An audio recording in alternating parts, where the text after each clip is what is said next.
Hello, everyone. This is by Daryl Guberman, of course, me, recognized quality expert and shareholder.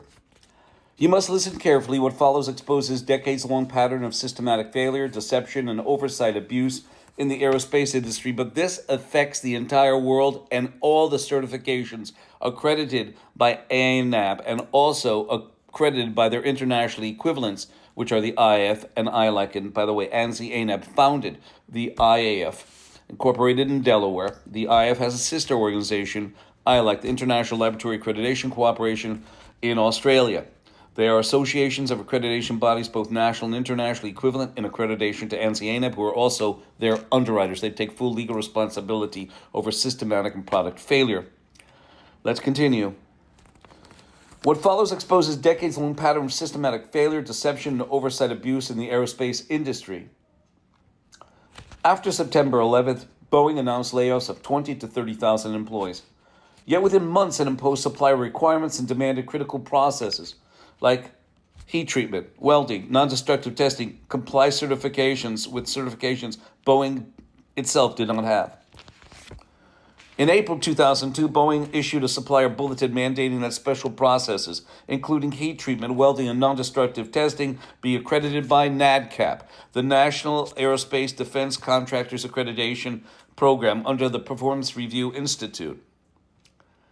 This bulletin, reinforced again in July 2002, stated that suppliers must provide documentation and parts, and only if need be or if the need arises, for both the April and July 2002 bulletins would Boeing send in inspectors to suppliers. This effectively gave Boeing the ability to avoid sending inspectors on site while still demanding certificates and compliance for parts and processes.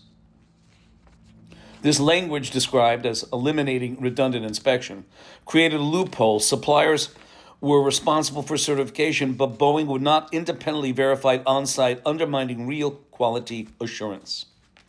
The July 2002 bulletin also mandated that suppliers meet AS 9100 international quality standards, ensuring certificates were ANAB accredited. But Boeing Supplier Portal, it also stated that suppliers meet AS 9100 accredited by ANSI ANAB or international equivalent, allowing audits from countries like Iran, Pakistan, and China. This is not a theory. They are equivalent to ANSI ANAB. ANSI took over complete control over ANAB in 2018. At the same time, Boeing sat on the ANAB Management System Accreditation Committee for at least between 2014 and 24. We have that data that can grant, suspend, and withdraw certification despite lacking AS 9100 certification itself for 22 years, which means all certificates, not just AS 9100, but ISO 9001 and other derivatives, are fraudulent. Yes, they are.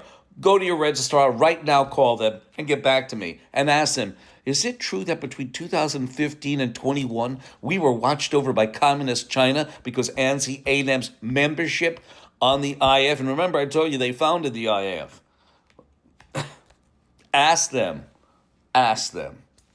They'll probably say, I don't know. Or they'll say, that guy Guberman, he doesn't know what he's talking about. Don't worry, just ask him. Call me back, 203-556-1493. You might be too embarrassed because they're going to say, I don't know. Or they may say yes.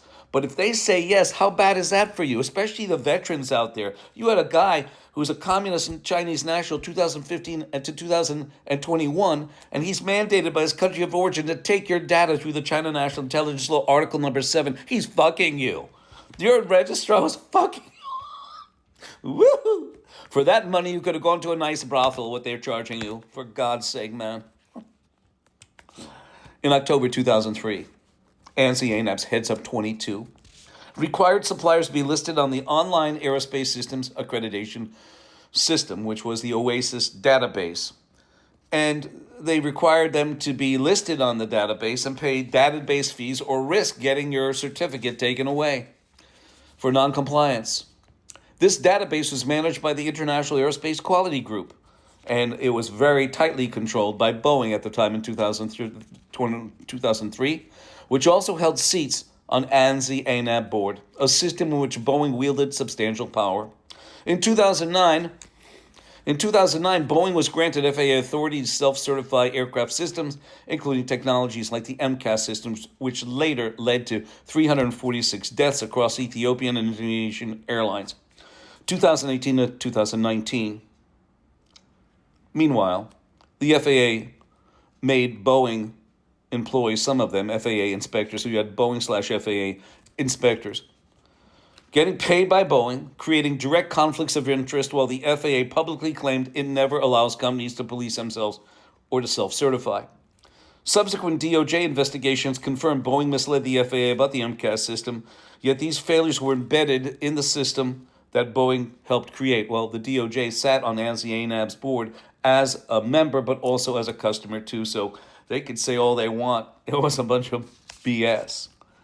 What you are about to hear are statements that illuminate the depths of this crisis, exposing not only fraud and mismanagement, but systematic compromise that affected safety, trust, and accountability across not just the aerospace industry, but all industries. When Boeing sat on the Management System Accreditation Committee, and they were not AS 9100, but they could wield the power to grant, suspend, and withdraw certification, make decisions as if they were AS 9100, you've got a deep, dark fraud that was perpetrated on you, ladies and gentlemen.